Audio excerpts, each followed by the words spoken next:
take a game and what it is, like, and this is it's so funny because my buddy who was also in this programming course with, he says that there's like this series of videos by extra credits, how to make your first game. And like basically the first 3 videos are different iterations of, okay, imagine a game. Now make it smaller. Make it smaller than that. Now make it one step smaller than that. Come on, you can make it smaller than that. Okay. Now make it smaller one more time and you're done. You know? And like that's what you should do for your first game. And to me, I think that's what like all games should do. You know, like not all games, like I mean like a game like EVE Online is arguably very large. And right. I think that there maybe is some stuff that you could probably chop off and like still have the core experience of the game. Planetary interaction. Yeah, there is that. God, what a failed experiment that was. I feel so bad for Dust 514. Yeah. So, but like, well, if you don't try something new, then you're missing out on potential ways to innovate. I give him credit for vision. Like, holy shit! I don't know if you ever saw like their ad, a vision of what, like a future vision. I don't know if you saw that ever. No, I didn't. Because basically what they did was they like had this video where like there's characters who are walking in stations. Oh my god, right? Yeah. And like they're interacting and talking, and like there's one guy who is like paying off a Dust 514 corporation to like, you know, kill some dudes, and like they're like going back and forth on the comms, like, you know, we're doing what we said, but we can't actually like move forward unless we got that airstrike that you promised. And like the guy's like, you know, don't concern yourself with that. Everything is in hand. And so they continue on, and at the end, like the guy, like the guy down the Dust 514 guy, like he communicates back to the guy, "Where's that airstrike?" And he's like, "There's been a change of plan. Help isn't coming at all." And they actually like do orbital bombardment on the dudes that were making the call. And so like there's this big story of betrayal, and then then there's like in the meantime you see this other person, this woman who's been like kind of following that guy and like keeping tabs on him, and like there's this there's like this narrative or the narration of, you know, you have to realize that what goes around comes around. And then like, you know, he gets off of the call where he made the orbital strike, and over his shoulder the door opens and there she is with a pistol to his head, you know. And like this is, and the implication of the ad is that they want this kind of scenario to emerge from all of their games. And like, God, I give them balls for trying. Like, wow. Yeah, that's very ambitious. Yeah. So like, ambition is one thing, but like I feel like at least they have like the right ambition. You know, yeah, like, I feel like they're going in a good direction. Whereas, like I mentioned the full Firefall thing. What bothered me about Firefall was that it relies on this fantasy, this unreality of like, you have to believe that you are saving human beings as you take these territories, and you have to believe that these human beings won't just respawn when you like take the territory. You know, and you have to believe that if you don't take all the territory, then bad things will happen. But none of those things are actually true. And like, I can't.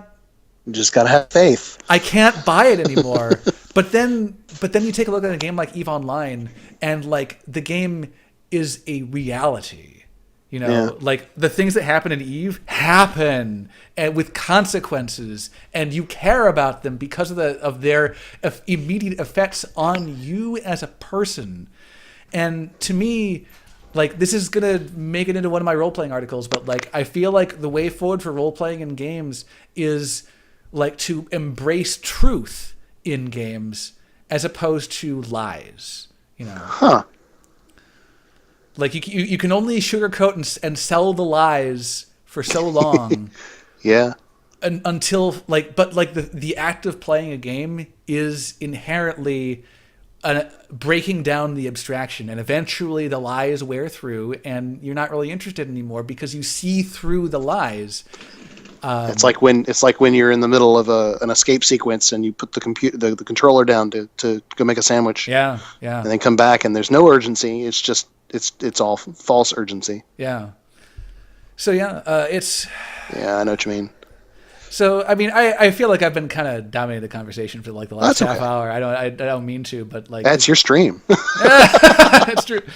But like it's been really like this is such a fascinating topic for me, and like, see, this is why I wanted to get in touch with you on these topics in the first place, is because I wanted to hear your opinions on them. Something else I want to hear your opinion on. Sure. Were you to make a game, what direction do you think you would want to go in?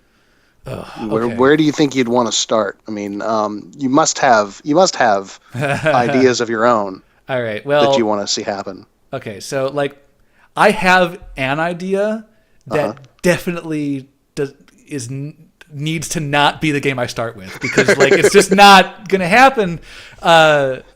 Is it one of those huge projects that you see happening in like 20 years? It's because like, I've got like 6 or 7 of those. Well, the hugeness of the project has more to do with like the logistics of launching it. I'm just gonna put it out there. It's essentially a Dota-like. Mm-hmm. Which inherently comes with a whole slew of problems. Like, how do you market this? How do you get people to play the game? How do you code the network code? How do you make it so that people can't hack your game? Just like awful questions there, logistically difficult to solve. But like, what's kind of interesting is that my idea for like, I have problems with the way that Dota likes are.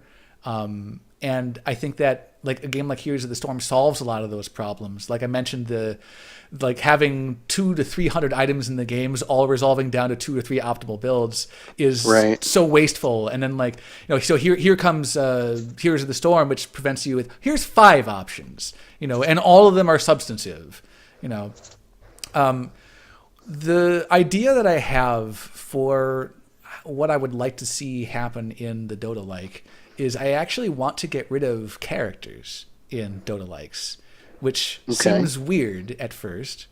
But what I would do is, are you familiar with a character called Invoker in Dota? No. Okay. So, to be honest, I haven't played the game. Okay. So Invoker is unlike any other champion in the game, because most champions have like 3 or 4 abilities that they use, and you can level them up. But Invoker instead has 3 rune words. There's like Quas, Wex, and Exhort, I think is the 3 rune words. Okay. And as you level those up, they give you stats. And those stats are like, you have a tanky stat, you have a DPS stat, and you have a castery stat, basically. Okay. And you can level them up in any order. And on top of that, you can push the buttons themselves to create a rune word. And the rune word corresponds to a particular spell that he can cast. He actually has not 3 or 4 spells, he has like 20 that he can cast. Yeah, it's wild, and the individual strength of each one of those spells is different depending on which rune words that you have leveled up, and it's sometimes in like conflicting ways. Like there's there's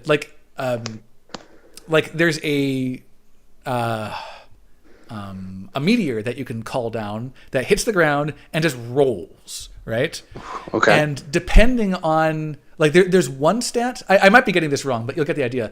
One of the rune words, if you level it up, will increase the burning damage that it does. Another stat will increase how far that it rolls.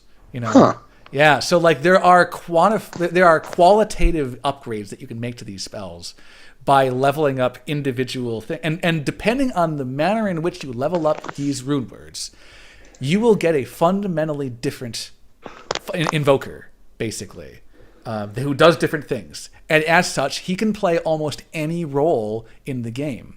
And you want to take that concept and base a game around it. Basically, I want to make Dota with only Invoker.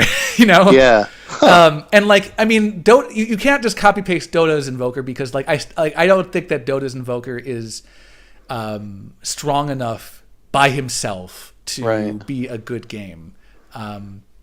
But the problem that I feel like he solves is this meta problem of like, I hard counter your champion right from the very start just by being who I am, and like the only reason why there's champion draft in Dota is because counter picks exist.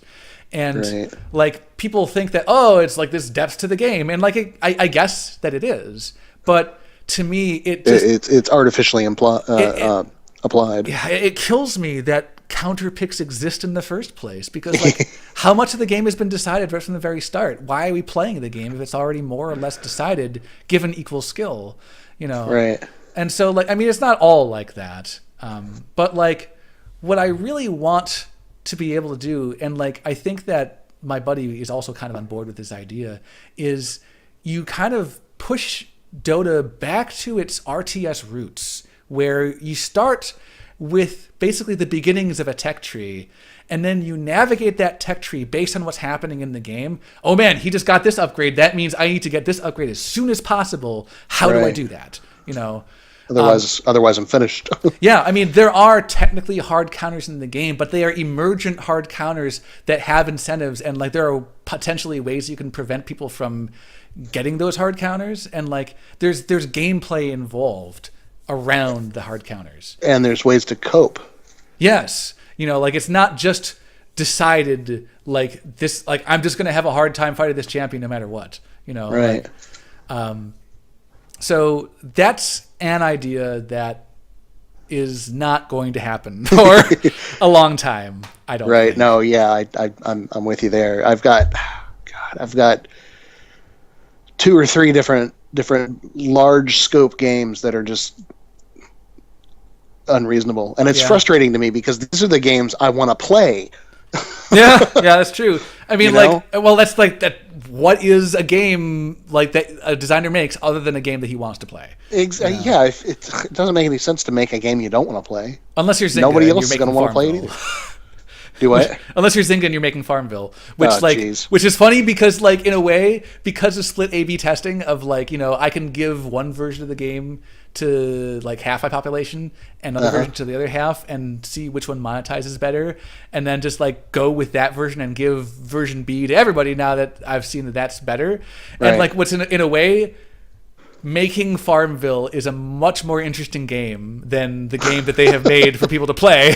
Right. Very strange. That sort of a tactic reminds me a lot of like genetic algorithms for computer programs. Yeah. Artificial learning only applied to the process of making a game. Like, that would be something else. Wouldn't it? Just to build a system that could make games, and then for its fitness function would be determined by how much money it made. It's like the game of life in a way. Yeah, exactly. Like and by the game of life, I don't mean like the board game of life. I mean like you mean the cellular autonomy. Yes. I'm fascinated with those programs. Man, it's like it's so refreshing for a person who knows what that is. Yeah, I know what you mean. I'm kind of surprised you brought it up first. So yeah, I'm usually the only one who knows about these things. Yeah, well, I mean, like, I don't know very much about it, but I do. Oh, okay. I do find like the concept of like the whatever his name's glider. Like, you probably know what that is to some degree.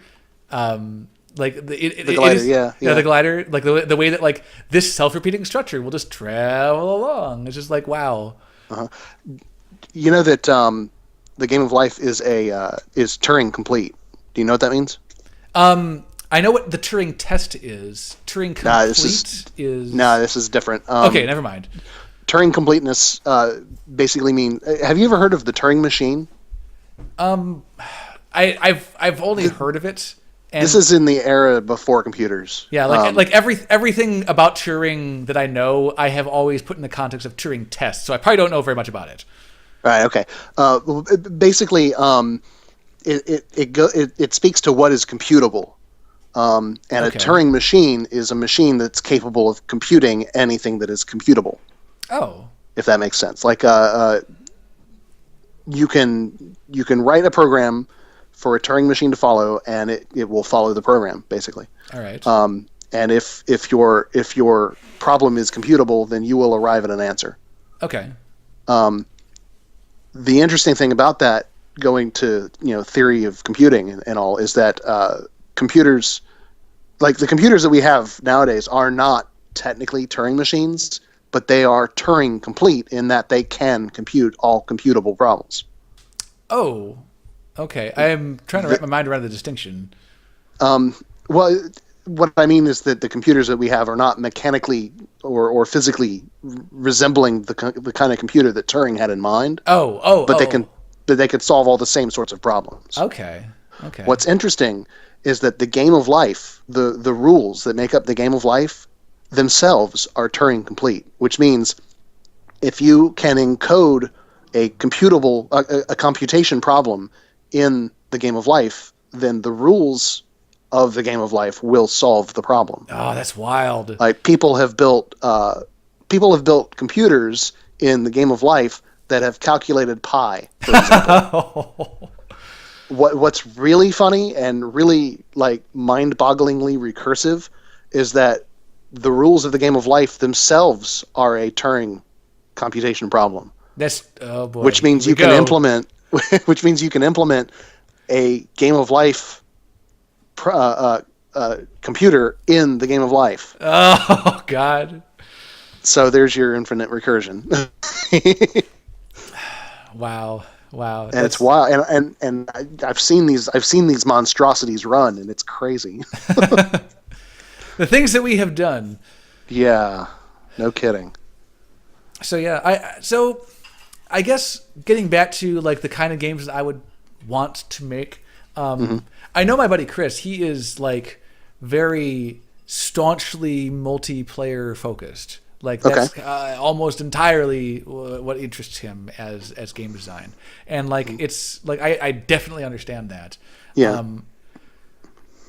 I also have a very strong interest in that, but like I also think that single player games have an unbelievable amount of room for iteration that like we have just not even remotely like covered yet. I agree with that. Like, I mean, this and it doesn't even have anything to do with like a lot of people kind of think that it's like this question of like computing and like, oh, we didn't have the computing power before. No, see, like what's fascinating is that some of the most interesting games that are coming out today are actually coming out on mobile devices. Yeah, like where there's much less computing power. Yeah, games like Threes come to mind. I don't know if you've played that. No, I haven't. Yeah, it's it actually caught the attention of one of my design groups, and like it was like so good that like it was one of those. It became one of those games that everybody copied, and like it's kind of like how who was it that made Triple Town? That was Dan Cook, right? Wasn't it? I don't know. I know that it got like somebody like basically ripped off the game, and like they put out like basically a letter saying thank you for the compliments, and and it's one of those weird things where like how do you that has to do with copyright law, which like I don't even want to touch right now. But like there is a lot of really fascinating stuff going on in mobile, more so I think than especially console games, because like console I think has a really, really bad culture of development. It's a very high barrier to entry into the console market, so you don't get as much innovation. That's true. The pool of developers who can make console games is much smaller than the pool that can make mobile games. But on top of that, the as a result of the barrier to entry being so high, it also means that you have to be able to make a game that will sell, and so it basically, you got to go with the sure thing. Yeah, so like there's a very bad culture surrounding consoles that like the AAA culture. Yeah, like I haven't bought a console, God, like Actually, My last console was a Super Nintendo, dude. yeah, like mine was actually the NES. So go figure. Unless you want to count like the Game Boy I picked up at like at Goodwill or something. It's just like there just has not been a whole lot of stuff going on that has interested me. But then suddenly Sheer the Wanderer shows up. Holy shit! Like what the hell? How'd that happen? So I mean, like it's not like it's all bad, but like I feel like some of the most fascinating stuff is going on in primarily PC and mobile. So so I think that iterating on the single player design I think is a much better idea for a beginning game because you don't have to worry about like network code and stuff like that. Right. Yeah. Exactly. Yeah. Do you mind if I share with you one of my ideas? Oh, absolutely. Go ahead. Okay. I really have more of sort of a story aspect to it, as well as like the primary mechanism for the game. Okay. But basically, it's a sort of a top-down. I'm not really sure what the genre would be. I guess action. I suppose I don't know. Anyway, the basic story is that you play a beekeeper, an apiarist. Oh. So you're this lonely beekeeper, bee farmer, who he's absolutely in love with his bees, and he's got like 12 bee colonies or whatever. Mm-hmm. And one day, these evil mutated honey badgers come, and they beat you up, and they steal your hives because they want the honey. Okay. But before they leave, they drench you in this nasty mutating slime. And so your body shrivels up and you become very frail, but you gain the mutant power of controlling bees with your mind. Okay. So your character is this bee god. Okay. And you go around and you gather bees and you're searching for your hives, and you want to take revenge.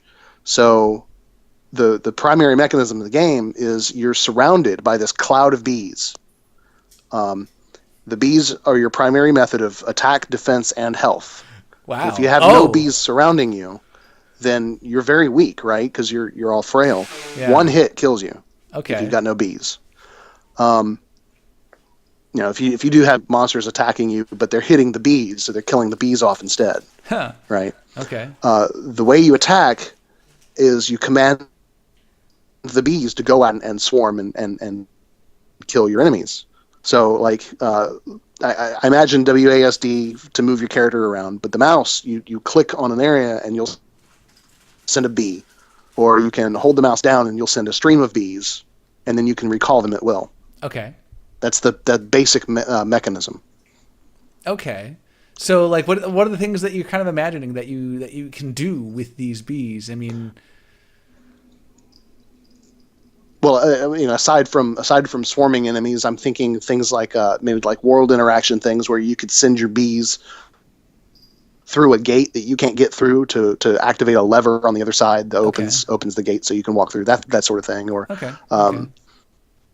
and I've got a document somewhere that outlines some general ideas, but that's the basic structure of the game right there. Okay. So, like, I mean, are you imagining this as like a completion engine of where like you go through this series of challenges and then like you get your colonies back, or like, I mean, what's the? Well, yeah. The point of the game, of course, is to go through and retrieve your colonies. Okay. So I'm thinking like each colony would be hidden behind a boss. For whatever level you're on. Okay. And each level would be a different type of environment. So like the very first boss would be maybe one of the weaker honey badgers.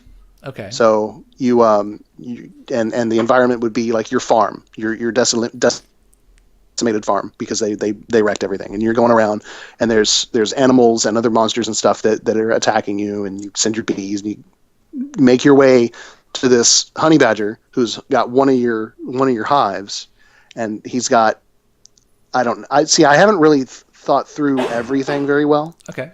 But you use your bees to defeat the badger, and you get your hive. When you get your hive, your maximum bee counter goes up. Okay. So as you progress through the game, you're able to command more and more bees. Now maybe there's some room there for maybe specialist bees, different types that have different abilities. Maybe, I don't know. Okay. Like I'm gonna be honest. Like every time you said like the verb be, like I heard the noun be. I understand. So yeah, I don't know. Like it's like. So, like, I think what you've got right now is like a thematic framework, that can inform it can inform the like mechanical, like the verbs of what the game is going to be about. So, like, are you familiar with like the design paradigms of top down and bottom up? Vaguely, yeah. Yeah, I mean, like right now, it sounds like you have like kind of a top down sort of. Like, you know, we have bees. Okay, so right. now what do we make these bees do? You know, well, ultimately, where this idea sprang from, you've played Overlord. Overlord. I haven't. Okay. I think I know the premise of it. Basic premise is you're this guy and you've got these goblin minions and you command them to go do things. Okay. That's kind of where this came from. I like the idea of having like minions that go and do your bidding for you. All right. Yeah. Like, and you command them to go do this and go do that, and then they do it, and then they come back. Well, what I feel is really strong about that sort of paradigm is that I think it focuses the attention of the player primarily on decisions. You know, right? Because like there's not very much room for execution if you aren't actually performing the actions that you want done, but rather you do it by proxy. You just kind of like, okay, you must go over there and do this, and like you leave it to the bees. You know, right? So like and there's a lot of that in Overlord as well. Okay. And I kind of liked that idea, but I kind of wanted to sort of put a fun little story to it. Okay. So, like, that's the, like, I don't want to, like, come right in and be like, okay, well, let me tell you what to do with your idea. Like, that's not, you know, I hate to be that guy. No, you're fine. Like, my impulse, like, if I was to try to, like, iterate on that idea, sure. My impulse would be to, like, get the bee acquisition to be never ending. And what I mean by that is that it shifts the game from static content to like getting the beehive is the goal, and you know the world randomly like it becomes a LOL roguelike, you know. well, the gathering the hive is how you increase your maximum. Okay. But say you've lost some bees to attacks or whatnot. Okay. You go stand next to a flower patch, and it will slowly regenerate bees. Okay. Was kind of one of the ideas that I had for it. Okay. Well, so I mean, in a sense, you're not really limited in the bees that you have, like in total, but the maximum that you can control in your swarm, your personal swarm, is limited. Okay. Well, so the way that I like to describe game ideas when I have them is I like to describe them in terms of their conflicts and in terms of their tensions. So, like, I feel very strongly that, well, like, for instance, we just said you should be able to stand by a flower patch and regain bees. I think it's very likely that your ability to stand next to flower patches should be limited, and not just in a quantitative standpoint. I think that standing next to the flower should cost you a resource, if nothing else, time, right? And maybe some other resources to boot. You know? Well, I don't really want to have an artificial level timer You know what I mean? Like you Yeah. must complete it in X seconds. Yeah, that's definitely I would shy away from that personally because if I were going to implement any sort of timing in it, it would have to be, like plot driven, like something bad's going to happen if you yeah. your hive is going to get eaten, and the more it gets eaten, the weaker it'll be by the time you get to it, or something like that. But see, if you do that, then what happens when like a player who is like, so here's one of the ramifications I can see with that already, is that it's kind of like the RPG problem where like a person playing like Final Fantasy who is really good at the game and who knows where all the side quests are and can complete them all with impunity, he naturally gets more power for having done so. Right. Than the player who is maybe not as good at the game. And so what happens is the player who's really good at the game gets a much easier game than the player who is not as good at the game, which seems backwards to me. Ooh, good point. Yeah. So like, see, this is why I'm talking to you about this. Yeah. Very good points. I mean, like this is just one of those classic problems that happens in like when you have like this power progression thing that like if you are super good at the game, you are really good at hoarding your resources, and you are naturally stronger than someone who is not as like strong with the game. So like it's. Well, how do you cope with that? I mean, I could see a case for, I suppose, artificially adjusting the difficulty depending on the resources of the player, but a really good player would just game that system. That's true, and that's one of the reasons why I don't think that dynamic difficulty adjustment is the way forward for right. I like the intent of DDA, right? Of dynamic difficulty DDA. I like its intent because it's intending to give players an experience that has the most amount of tension. But if you can game that system, then it like actually will achieve the opposite. And like, players will actually unconsciously do this because they're actually uncannily good at solving those kinds of systems. Well, we are pattern recognition engines. Yes, we are. In It's fact, what we do. We will recognize patterns if there are none. So yeah, exactly. Pareidolia is one of my favorite illusions. So like, well, I was playing Oro on Monday, and one of the really interesting things about what Oro does, and I think one of the strongest aspects of its design by far, is it has this ranking metagame system where if you win the game, if you get to your score goal, you get points towards getting a higher rank. And when you rank up, the game's difficulty nudges up a little bit. It doesn't adjust the difficulty in the middle of a game if you're doing poorly, because like if you're doing poorly, you need to have to reap the rewards of that. Otherwise, how will you know what good play is and bad play is if the game keeps on like adjusting its difficulty based on how good or bad you are? So, so like what happens is you gain points towards ranking up. If you lose points towards ranking up, and the game system is constantly pulling you towards a system or a state where hopefully your win rate is about 50%, because that's where it's guiding you towards equilibrium. Yeah, the game is hopefully finding the difficulty where the tension is the most reasonable for you, because we can put you in the max ranking and there's a lot of tension, but it's just going to stomp you into the ground and it's not very fun. No, but and the inverse is also true. Yes.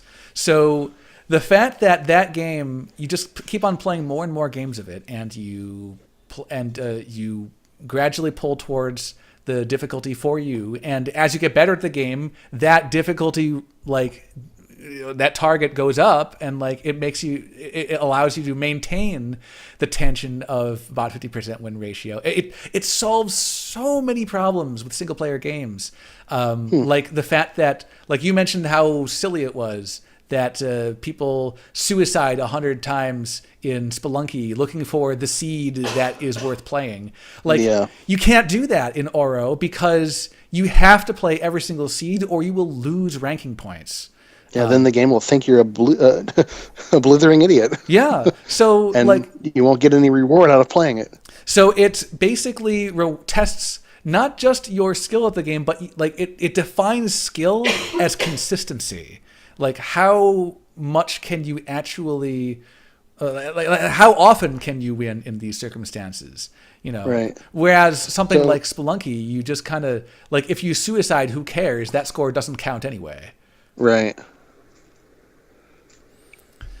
So with the B game, for example, how do you think you would solve that sort of inverse difficulty curve? Well, if I wanted to go the Oro route, what happens is it turns into like the game doesn't have a ending in the colloquial sense of the word.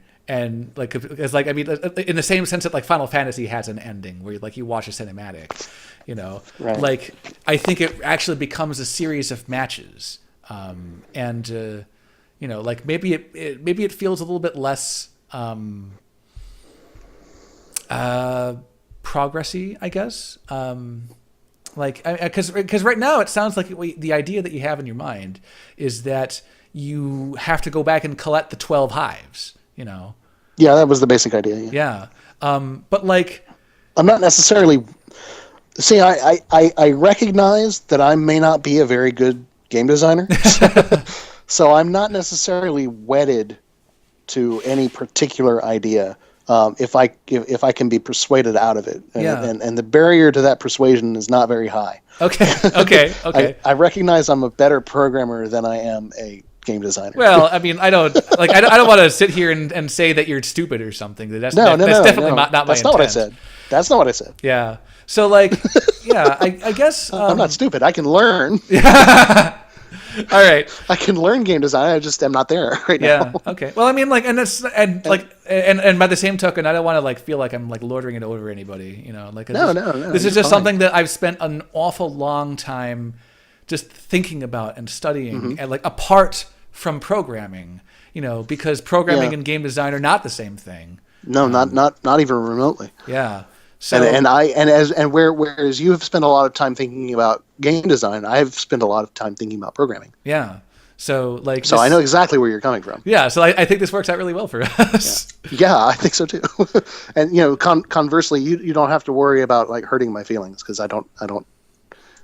Okay. I don't put my identity in my game design. Okay. Well, that's good because it's very hard to separate yourself from your work sometimes, and like I understand like why some people have a difficult time hearing that their game isn't necessarily the best thing ever, and like it's heartbreaking to have to say that sometimes, but it isn't. Sometimes, yeah.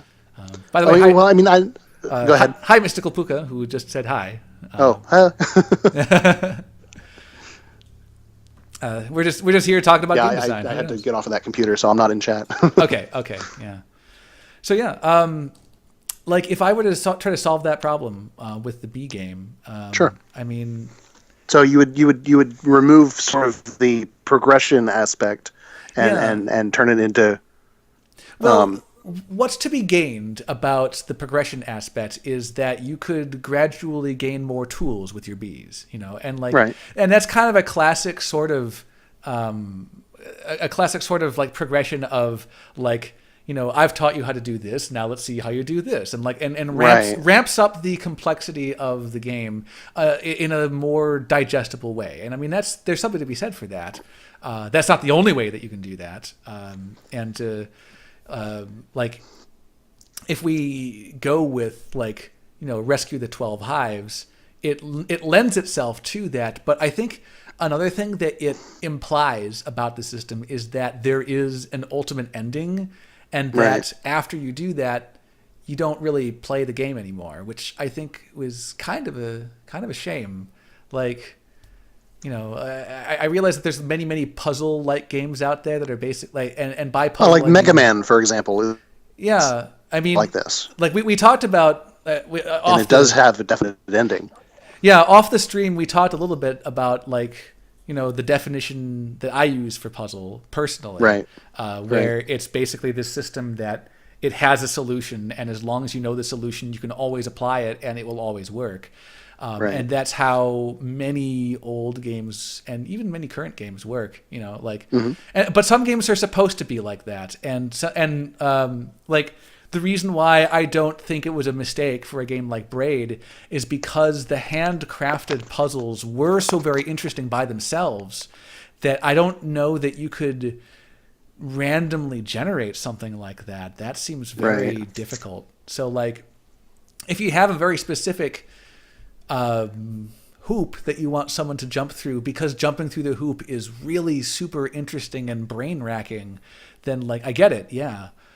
Well, what about a sort of a hybrid between these, like collecting maybe instead of 12, say 4. Okay. And then after you've collected the 4 hives and you've gone through basically like it's sort of an extended in-gameplay tutorial, and then from that you go to sort of the random level design or generation and honing your skill and that sort of thing. It's so interesting that you say that because that's actually initially at release exactly what Oro did. There is a story mode, or was in Oro, where you play through this little kind of RPG-ish, like move around and talk to the townsfolk, but then it immediately throws you into these like series of levels, and like there's a final boss at the end that you beat, and you basically. It is there to kind of teach you the basics of the game. Yeah. Unfortunately, it didn't do a very good job of that. Okay.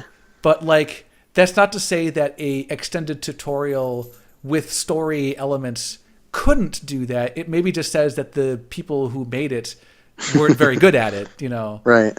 So they actually ended up scrapping story mode entirely, especially because like the boss fight at the end just had like nothing to do with actually playing the game. And it kind of confused you. I was like, what is how do I because at first, because the goal of the game of play mode is to get a score goal. But like in the initial iteration of beating the boss had you bumping the boss into the water slowly. And it was kind of related, but also kind of confusing. And like, I understand why they cut it. Right. However, that said, I don't think that it would be a problem to do an extended tutorial as long as you did it in a like graceful way. Right. I also think it's probably important to allow you to skip it. Yeah, certainly. Yeah. I mean, because if you've played the game before and then say you reformat your computer, right, exactly. Don't want to make you go through it again. Yeah, and I mean, like that's actually one thing that like I feel is pretty central to my theory of making games is that like your sitting down with my game is a gift to me.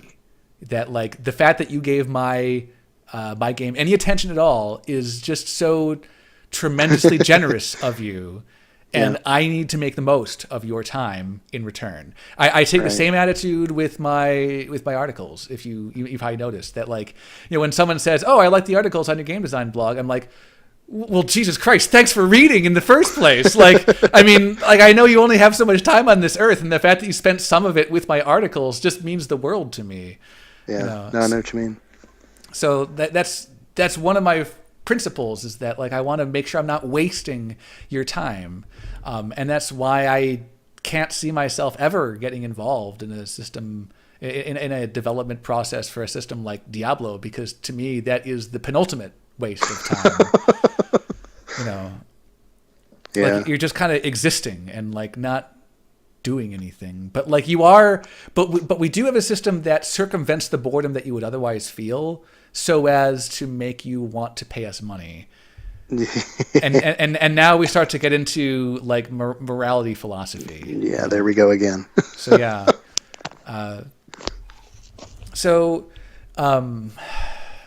Like my instinct with this whole bees. Oh, what's kind of funny is like it reminds me a little bit of the Hammerwatch example I told you, where like just getting in there and getting into the thick of things is simultaneously rewarding and dangerous. Yeah. That's what I'm. Go ahead. Okay, sorry. Like you broke up, and I wasn't sure if you're gonna keep on going. Like I feel like that. Like that is like if I was like I said before, I like to describe the functions of game design in terms of their conflicts. And like I feel like that is a conflict where like, you know, you need to balance your survivability with your aggression, you know. Yeah. Maybe Yeah, that that's would be definitely something I wanted to try and okay, great. capture. Yeah. Because like I said, where your bees are simultaneously your attack, your defense, and your health. It does. Yeah, I mean, just moving into an enemy is a form of attack, but it's also makes you vulnerable because you're losing bees at the same time. Yeah, it does take it does kind of inherently have that like, you know, risky kind of element. Yeah, and sending your bees out to go do something, whether it's to swarm another enemy or to press a button or something, or interact with the environment in some way, that leaves you vulnerable because your bees are your life. Yeah. So like, You know? one thing that I do, I sense that this game could potentially go into this direction, and I want to strongly caution not to, is kind of the RPG stat problem where, like, you know, this enemy has this many hit points and it depletes, you know, some amount of bees, which are also your health, and like, and suddenly the game becomes competitive math, you know, and like. Well, I think in some ways you really can't avoid that. How else would you deal with taking an enemy down if you don't know how much damage it can take before it goes down? Well, and that's the thing. You kind of have to have hit points of some sort, well, even if you don't expose that to the player. See, here's the thing: is that, and I don't mean to say that we shouldn't do hit points here, but what I do think is important to recognize is that depletion, like bar depletion, is inherently a flat system. And like, right, yeah, you know, like you can the only way that you can add tension to bar depletion is by adding tension as to which bars that you should be depleting when. Right. And like, in a lot of ways, that's actually where Dota likes come from. But like, what Dota likes also have is a lot of stats that may as well be invisible to the player. Like I have 3,000 health. My brain can't imagine 3,000 of anything. You know, like that's that's not what we were built for. And like on top of that, like I don't want to like this is maybe a weird comparison going from the B game to Dota, but like just as an example, here's like I sat down with Smite and I sat down with a spreadsheet once because what I wanted to do was I wanted to know what items I should buy with my attack damage carry to maximize his damage. And so how do I figure that out? Well, there is damage dealt per hit, and that's a stat. There is my attack speed, which is like some unfathomable number, like 1.08. What the hell does that even mean? You know? There is crit rate. Attacks per second, or I imagine, but like it's also like, you know, like there's like what does 25% attack speed do to that number? I don't really know, you know. And like there's crit rate, which will double my damage, which is effectively a percentile increase to my damage over time. But then there's also like does increase damage on a crit, and then there's also an item that like gives you a stacking buff that increases your crit until you crit, which resets it. And then we haven't even talked about like the fact that characters have armor, which then is reduced by armor penetration. With armor reduction, there's armor flat reduction, armor percentage reduction. There's armor removal, which removes it from you so that other people can benefit as well. And like, oh my god. Figuring out how much damage that I do is like doing my taxes, you know, and all this work so that I can mathematically solve this problem that has an ultimate answer that once I know it, like I am categorically better than I was earlier. There's no more decisions anymore, you know. Yeah. Like math. When I talk about competitive math in games, the problem I have with competitive math is not that I don't think math is fun, because to me, I fucking love spreadsheets. You have no idea. But I also recognize that asking people to do math is not necessarily the best thing in the world. And what you are doing is you are introducing at least a small part of your game that is inherently solvable. Well, it's inaccessible to some people. At the same time, they can still ask somebody else. Well, true. Which then turns that part of the system into a completely solved part of the system that you can't make any decisions there anymore. Like it's 100%. Like you should. Like once you know, there's no more decisions there anymore. And and it's not pulling its weight. Once the optimal solution's been found, then any deviation from it is bad play. Exactly. And so that part of the system stops pulling its weight in terms of generating tension of interesting decisions. There are still interesting decisions to be had, but again, it comes down to when I said that Dota games are they are competitive math, but like the tension of them doesn't come from the math. It comes from deciding which math I want to deplete and when, which means that like you could probably find a way to remove the math from the game and still have exactly the same game. Well, I'm not sure how to do that with a game like the Bees one, because I mean even if you don't show the math, it's got to be there somewhere, doesn't it? Well, okay. I mean, you've got X bees, and each bee can do X amount of damage over X amount of time, and the enemies have X amount of damage they can do. Right. Well, I mean it's looking at it from a very established paradigm, definitely. Well, not just established. I'm also thinking code-wise. I don't really know what I can do. What else I can do? Okay. Because I haven't from a game design perspective, I haven't really thought about it. Yeah. Okay. I mean, that's fair. Which is why I'm asking. That's fair. But like, what's kind of also an interesting problem with the bees, and not problem as in we got to get rid of it, as in problem to solve. But like a problem to solve with the bees is that the swarming idea kind of inherently makes you want to say, I have some number of bees in the hundreds, Right. And like, and is having 99 bees different from having 100 bees? By how much is there a difference? Does that matter? And like, and on some level, at some point they could become a bit of a expendable resource. Yeah. Yeah. Well, I mean, like it also feels kind of wrong to take like the 100 bees and you classify them as units of 33 bees and only give you 3 bees instead. Effectively, that kind of feels wrong, and I understand that impulse. Yeah. So, but like I think what is more important than doing the competitive math is the because that sounds like a vertical progression problem, and I think by and large far more interesting in systems is horizontal progression of like gaining new abilities. Yeah, what things can bees do, as opposed to like how many bees should I apply to this guy to do damage? Like that is an inherently solvable equation, just mathematically. That's true. And it could be kind of fun to do it, but like I see. Well, I mean, I've had other ideas as well with this that I've kind of sort of discarded, like the idea of having bees that can. Hold on, let me open the document. Okay. By the way, thanks for the input, Mystical Puka. I must have. I definitely took into account what you were saying as I progressed my conversation. I hope I kind of answered what you were talking about.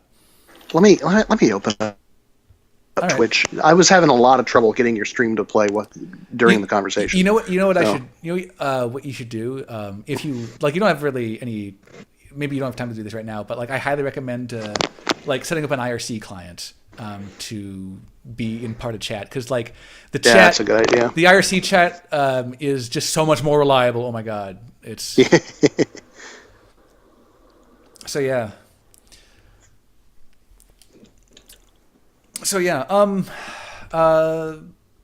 Also, Mystical Puka says you could, instead of pure math, use abilities, but everything you do will inherently go back to math. It's a piece of software ultimately. Yeah, right. It has to go back to the math because that's what it's all built on. Well, so but let me. I mean, you remember my watching me play Oro, and Right. like enemies in Oro don't have hit points. They Right. are only ever bumped off the water or into fire or what have you. Well, that's part of what contributes to the impression that it's a puzzle game. Well, I mean, you could make I a think. mathematical puzzle game. No, yeah, yeah, no, I'm not. But I mean, a lot of I know.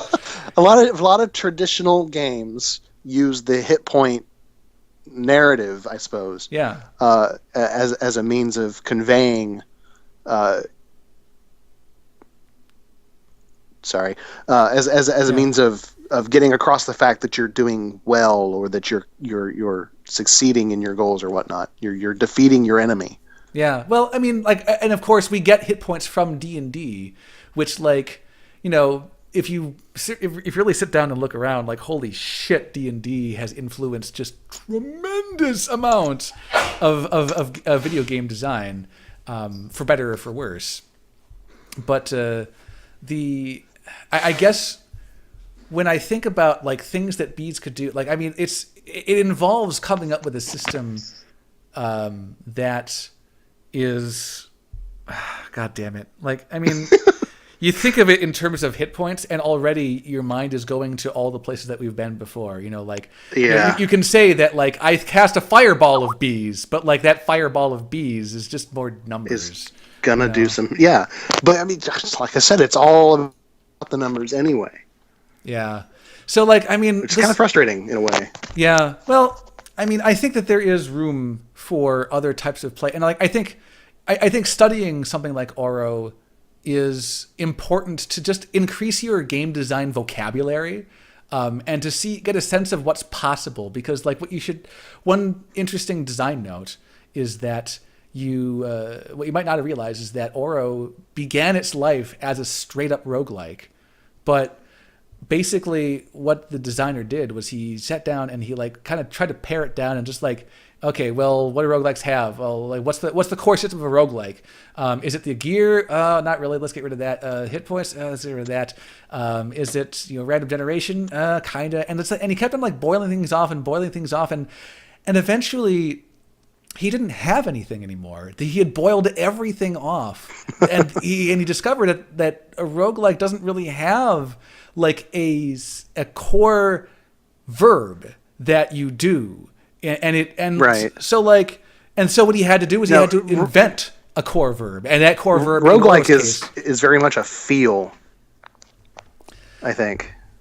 Well, again, that comes back to your definition of roguelike, which, holy shit, Yeah. like. But, like, I mean, what he eventually had to do was he had to invent a brand new verb, and which in his case was bumping, and he made the game all about that. Right. And it comes out as looking not very much like a roguelike, and in fact, it looks more like a puzzle game. But the only like I think the only main roguelike feature that I could see from the just from the bit that I've watched you play was the fact that it's turn based, and the turns are based on movement. Yeah, and then you move and they move, you move, they move, and there's a little bit of a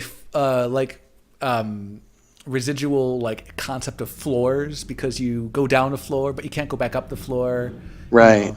And in a way, killing monsters, like in Rogue, killing monsters is a resource for getting XP. But in Oro, they just award points directly, which is the goal of the game. So killing guys is the goal, and which, right, which, like, is maybe slightly better than the problem that Rogue had, where what you were doing in the beginning of the game did not remotely resemble what you were doing at the end, and maybe makes it go down a little bit smoother if you just, like, if you know what you're supposed to be doing and everything revolves around just that. Right. So, like, I think right now, I mean, because it's after 5:00 and my stream usually only runs till 4, but, like, it's been just a fascinating conversation, which I definitely appreciate you coming on. Yeah, no problem. We'll probably keep on doing this to some degree, as I am totally in favor of continuing these conversations. Yeah. I did finally get that document open, by the way. Oh, did you? Oh, yeah, please. Yeah. Well, I was gonna say I had these ideas for like bee upgrades, where the bees, by nature of whatever mutation story BS that we want to throw in, Sure. they can spit different types of honey at the enemies, and originally they're just stinging and that sort of thing, but then they begin to spit like honey that can slow the enemies down, or I have poison honey that can deal damage over time and that sort of thing, or like napalm honey, that sort of thing. All right. Well, so but I kind of discarded that idea because it just felt like I was adding in upgrades for the sake of upgrades. You know what I mean? yeah, I get that. Especially when you consider that, like, spitting poison honey is like, what is that but more numbers? Right? Yeah. Yeah. Exactly. And like, how qualitatively different is it? Other than like, I mean, basically, the only thing that you can really do with that systemically is like have an efficiency sort of thing where like you have them spit the poison honey and then they come right back instead of staying to sting the enemy more. Yeah. So that way you're less vulnerable. But then does that all also become like the optimal play? I don't know. Yeah, like, me either. So like, I think that iterating on this design is going to be more involved with like inventing verbs for it. And like not so much as thinking of it in terms of, well, okay, let's see how can we manipulate these hit points, because manipulating hit points, like, if nothing else, it's like a tired idea that like has been done before. Yeah, I'm with you you there. And I feel like there are things that we can do here that I don't really have very much of an idea just yet. And it's something I feel like we should probably just start, like, if we're going to be doing anything with this design, just thinking about that. So at this point, I probably have to call the stream. But I think for next time, I feel like iterating on the verbs of the bees is, God, that sounds dirty. The verbs and the bees. Oops. The verbs and the bees. I think that needs to be kind of a direction for the development of the game. Well, is this something that you're interested in working on?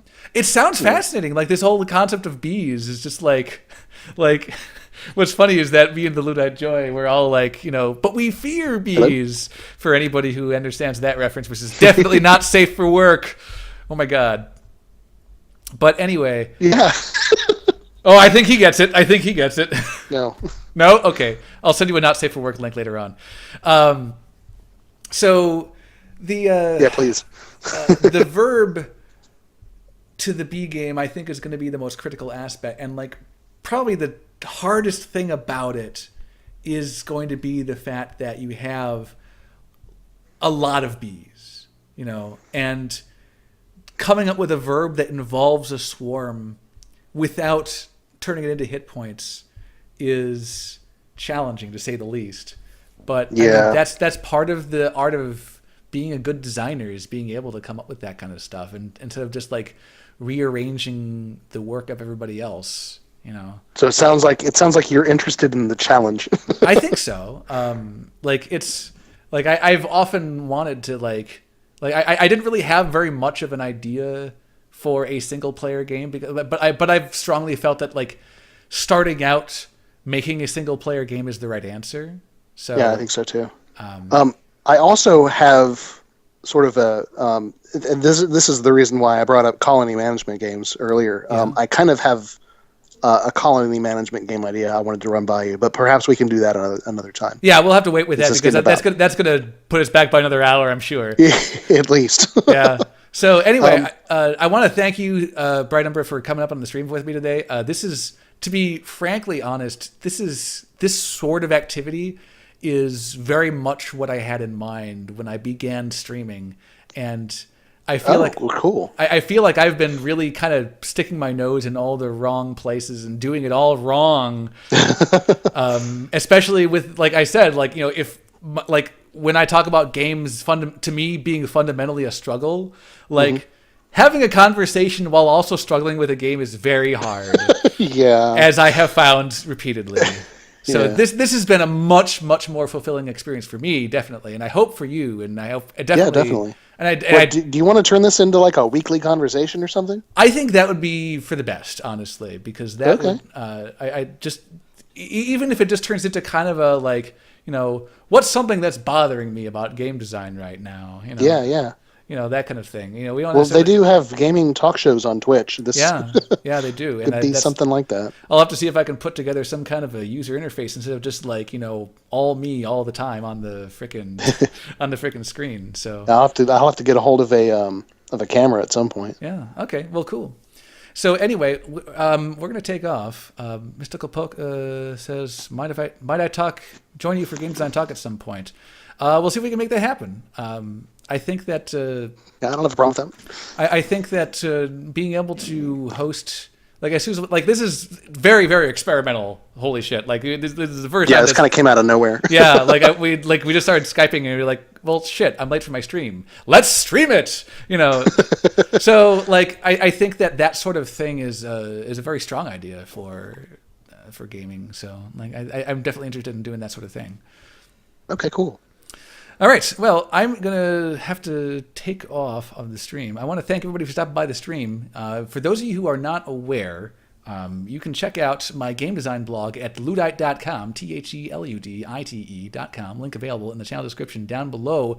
Latest article on Dark Souls 2, Difficulty Dissected, where I talk about what does it actually mean to be a hard game and how much that question has been misunderstood, I feel, and just not answered in a healthy way.